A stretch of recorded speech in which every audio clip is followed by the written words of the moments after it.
Hello பீபர்ஸ், welcome to filmi craft. நான் உங்கள் அருண். இந்த எபிசோடில் ஒரு மலையாள படமாக இங்கிலீஷ் சப்டைட்டில்ஸோட நம்ம ஒரு தேட்டர்ஸ்லேயே இப்போ வெளியாக இருக்கிற எக்கோ படம் எப்படி இருக்குது அப்படின்னு தான் இங்கே நம்ம பார்க்க போகிறோம். இந்த படமே கேரளா கர்நாடகா பார்டரில் இருக்கக்கூடிய காட்டுக்குன்னு அப்படின்னு ஒரு அழகான மலை பிரதேசம். அந்த மலை மேலே உச்சியில் தனித்து விடப்பட்ட ஒரு வீடு, அங்கே தங்கி இருக்கிற ஒரு பாட்டி, அந்த பாட்டியை பார்த்துக்கிறதுக்காக கூட இருக்கக்கூடிய கேர்டேக்கர் மாதிரி ஒரு பையன். இப்படி ரொம்ப ஸ்மூத்தாக ஆரம்பித்து போக போக அடுக்கடுக்காக இந்த கதைக்குள்ளே விழுகக்கூடிய மர்ம முடிச்சுகளாகட்டும், அதையே அவிழ்க்கிறதே தெரியாமல் அங்கே போகிற போக்கிலேயே ஒரு முடிச்சுகளாக அவிழ்த்து அதுக்கான விடைகள் எல்லாத்தையும் அவங்க சொல்லிட்டு போன விதமாகட்டும்னு எல்லாம் சேர்ந்தது தான் இந்த படத்துடைய மொத்த கதையை. இந்த படத்தை பொறுத்தளவுக்கு கிஷ்கிந்தா காண்டம் படத்தை இயக்குன தின்ஜித் ஐயாதனும் சரி, அந்த படத்தை எழுதின பாகுல் ரமேஷும் சரி, இவங்க ரெண்டு பேருடைய காம்பினேஷனில் அடுத்து வெளியாகிற ஒரு படம் இது. கிஷ்கிந்தா காண்டம் மிஸ்ட்ரி த்ரில்லர் ரசிகர்கள்கிட்ட எந்த அளவுக்கு பிரசித்தி பெற்ற படம் அப்படிங்கிறது போக போக அப்படி எல்லாத்துக்கும் தெரிய ஆரம்பிச்சது.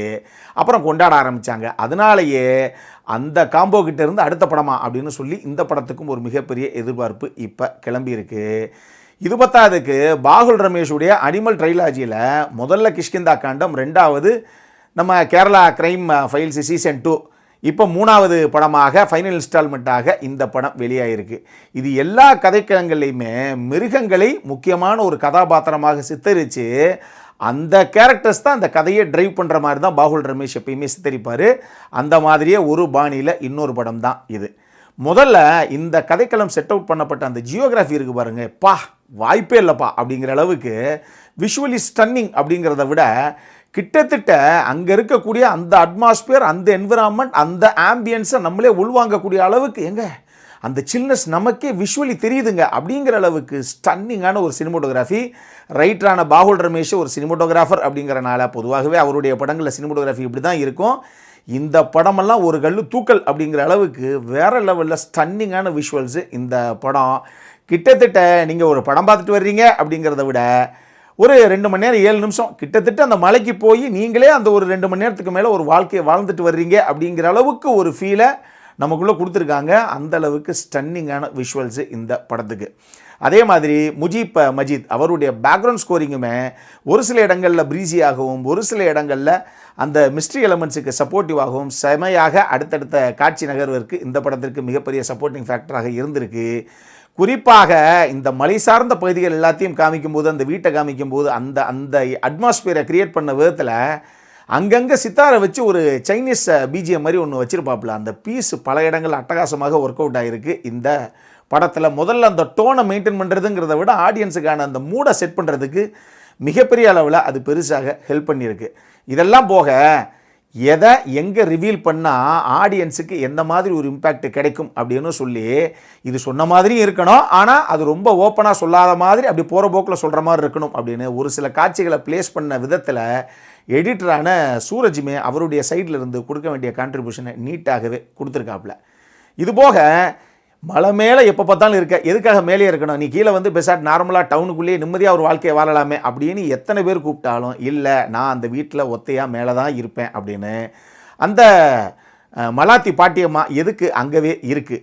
கூட இருக்கக்கூடிய அந்த கதாபாத்திரம் உண்மையாக யார், இந்த அம்மாவுடைய வீட்டுக்காரருக்கு உண்மையாக என்ன தான் ஆச்சு, இதெல்லாம் போக இந்த அம்மாவை பார்க்க வரக்கூடிய ஒரு சில கதாபாத்திரங்களுடைய ஆக்சுவலான இன்டென்ஷன் என்ன அப்படிங்கிற பல விஷயங்களை போக போக இந்த கதையில் மர்ம முடிச்சுக்களாக செட் அவுட் பண்ணி ஒரு தருணங்கள் வரும்போது அதுக்கான விடைகளை அவங்களே அங்கங்கே அவிழ்த்து அதுக்கு தேவையான விஷயங்கள் எல்லாத்தையும் அட்ரஸ் பண்ண விதங்களாகட்டும், குறிப்பாக அந்த படத்துடைய கிளைமேக்ஸுக்கு இவங்க அரைவான விஷயமாகட்டும், அந்த கிளைமேக்ஸ் எப்படி கன்க்ளூட் பண்ணாங்க அப்படிங்கிற விஷயமாகட்டும் நிச்சயமாக ஸ்டன்னிங்காக இருந்தது அப்படின்னு தான் சொல்லணும். மலையாள சினிமாவை பொறுத்தளவுக்கு அவங்களுக்கு ரைட்டிங் அப்படிங்கிறது தான் எப்பயுமே முக்கியம். இந்த ஸ்டார் பெருசாக காசு பண்ணுறது இதெல்லாம் பின்னாடி தான். யாரை வேணாலும் என் கதைக்கு நான் காசு பண்ணிப்பேன், ஏன்னா என் கதை அந்த அளவுக்கு வலுவாக இருக்குது அப்படின்னு நம்பக்கூடிய ஒரு இண்டஸ்ட்ரி இது. இந்த படமும் அதுக்கு இன்னொரு உதாரணம் அப்படின்னு தான் நான் சொல்லுவேன். ஏன்னா ரொம்ப சாஃப்ட் அண்ட் செட்டிலாக உள்ளே வந்து ஒரு கட்டத்தில் அந்த கேரக்டர் டிரான்ஸ்ஃபர்மேஷனை அழகாக அப்படி கேரி பண்ணிட்டு போகிற விதத்தில் சந்தீப் பிரதீப் ரொம்ப அழகாக அந்த கதாபாத்திரமாகவே நின்றுப்பாப்பில். அதே மாதிரியே மேகாலயா பான் ஆக்ட்ரஸான பியானா மோமின் அவங்களுமே அட்டகாசமான ஒரு பெர்ஃபார்மன்ஸு கிடைச்ச இடத்துலலாம் அவங்களும் அழகாக ஸ்கோர் பண்ணியிருக்காங்க. இதுபோக வினித்து, நரேனு, பினுபப்பு, அசோகன்னு சொல்லி கிட்டத்தட்ட ஒரு மினிமலிஸ்டிக் ஃபிலிம்னே நீங்கள் வச்சுக்கலாம். ஏன்னா படத்தில் மொத்தமாகவே ஒரு 5-6 கதாபாத்திரங்கள் தான்.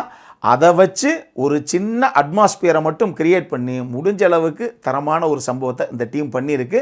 எல்லாரும் ஈவன் பெர்ஃபார்மன்ஸ் அப்படிங்கிற லெவலில் கூட எல்லாரும் அதுக்கு தேவையான விஷயத்தை ரொம்ப அழகாகவே புல் ஆஃப் பண்ணியிருக்காங்க இன் டேர்ம்ஸ் ஆஃப் பெர்ஃபார்மன்ஸ். சரி, இதெல்லாம் ஒரு பக்கம் இருக்கட்டும். இந்த படத்தில் என்ன சார் பிரச்சனை அப்படின்னு கேட்டிங்கன்னா, முதல்ல அந்த படம் 2 மணி நேரம் 7 நிமிஷம் தான் ஓடுது. ஆனால் மொத்த படம் பார்த்து முடிக்கும் போது கிட்டத்தட்ட ஒரு 2.5 மணி நேரம் படம் ஓடி இருக்குமோ அப்படிங்கிற அளவுக்கு நிச்சயமாக ஒரு ஃபீல் நமக்கு வரத்தான் செய்யுது. காரணம், அந்த அளவுக்கு டெட் ஸ்லோ ட்ராமாவாகத்தான் இந்த கதைக்களத்தை இந்த டீம் நரேட் பண்ணியிருக்கு.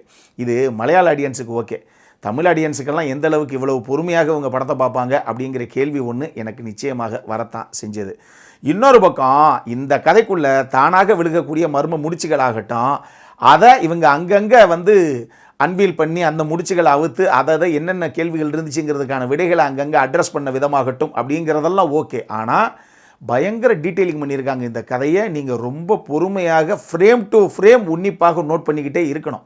லேயர்டு நரேட்டிவ் அப்படின்னு சொல்லுவோம் இந்த மாதிரி படங்களை. ஏன்னா ஒரு மல்டி லேயர் ஸ்கிரிப்டாக உள்ளே இருக்கும். அதே நேரத்தில் பல பேருடைய பெர்ஸ்பெக்டிவில் பல டைம் லைனில் கதைக்களங்கள் நடக்கும். இதை ரொம்ப க்ளோஸாக நீங்கள் நோட் பண்ணிக்கிட்டே வரணும். இன்டெலெக்சுவல்ஸுக்கு ஓகே, பட் ஒரு லேமன் ஆடியன்ஸுக்கு இந்த மாதிரி படங்கள் எந்த அளவுக்கு ரொம்ப இம்ப்ரெசிவாக இருக்கும், முதல்ல நம்ம மனசில் எழக்கூடிய எல்லா கேள்விகளுக்கும் பதில் கிடைச்சிருச்சா அப்படிங்கிறது எந்த அளவுக்கு அவங்களுக்கு புரியும் அப்படிங்கிறதே ஒரு கேள்வி. ஏன்னா இந்த படத்தில் எதையுமே ஸ்ட்ரெயிட்டாக இதுதாங்க இப்படி தாங்க இவர் தாங்க அப்படின்னு எதையுமே கை காமிச்சிருக்க மாட்டாங்க இவங்க. எல்லாமே நம்மளே ரொம்ப தெளிவாக அவங்க எதெல்லாம் க்ளூஸ் விட்டாங்களோ அதை வச்சு எதெல்லாம் அவங்க ரிவீல் பண்ணாங்களோ அதை வச்சு நம்மளே புரிஞ்சுக்கிடணும். இதுதான் இன்னொரு பிரச்சனை. மொத்தமாக இந்த படம் எப்படி இருக்குது அப்படின்னு கேட்டிங்கன்னா, அன்பே ஆறுயிரே படத்தில் எஸ்ஜே சூர்யா ஒரு டைலாக் ஒன்று சொல்லுவாப்புல, ஏங்க இருக்குது ஆனால் இல்லை, இருக்குது ஆனால் இருக்கிறதே ஒரு சில இடங்களில் வேற மாதிரி இருக்குது அப்படிம்பாரு. அந்த மாதிரி எல்லா விஷயங்களுக்கான விடைகள் இந்த படத்துக்குள்ளே இருக்குது. ஆனால் அந்த விடைகள் எல்லாத்தையும் புரிஞ்சு பார்க்குற அளவுக்கு ஸ்டஃப் நமக்கு இருக்குதா அப்படிங்கிறது தான் பிரச்சனை. அந்த அளவுக்கு ரொம்ப நுணுக்கமாக scene by scene, frame by frame நீங்கள் ரொம்ப நுணுக்கமாக பார்க்க வேண்டிய ஒரு படம் இது. அப்படி பார்த்து உங்களுக்கு இந்த படம் புரிஞ்சிருச்சுன்னா சம படங்க அப்படின்னு நீங்கள் சொல்லுவீங்க. அப்படி புரியலை, என்னங்க இதுக்கெல்லாம் பதிலே சொல்லலை அப்படிங்கிற மாதிரி தோணுச்சுன்னு வச்சுக்கோங்களேன், உங்களுக்கு ஒரு ஆவரேஜ் படமாகத்தான் இந்த படம். என்னை பொறுத்தளவுக்கு டெஃபினட்டாக ஒரு நல்ல வாட்ச் தான். பார்க்கணுன்னா தேட்டரில் ஒரு தடவை பார்க்கலாம். அடல் கானடை பொறுத்தளவுக்கு இந்த படம் UA16+, இதை மைண்டில் வச்சுக்கோங்க. இந்த படம் நம்ம ஊர் தியேட்டர்ஸ்லேயே இங்கிலீஷ் சப்டைட்டில்ஸோட அவைலபிளாக இருக்குது. அப்புறம் என்ன, இதே மாதிரி இன்னொரு வீடியோவோட அடுத்த முறை உங்களை சந்திக்கிற வரைக்கும் இட்ஸ் அருண் சைனிங் ஆஃப்.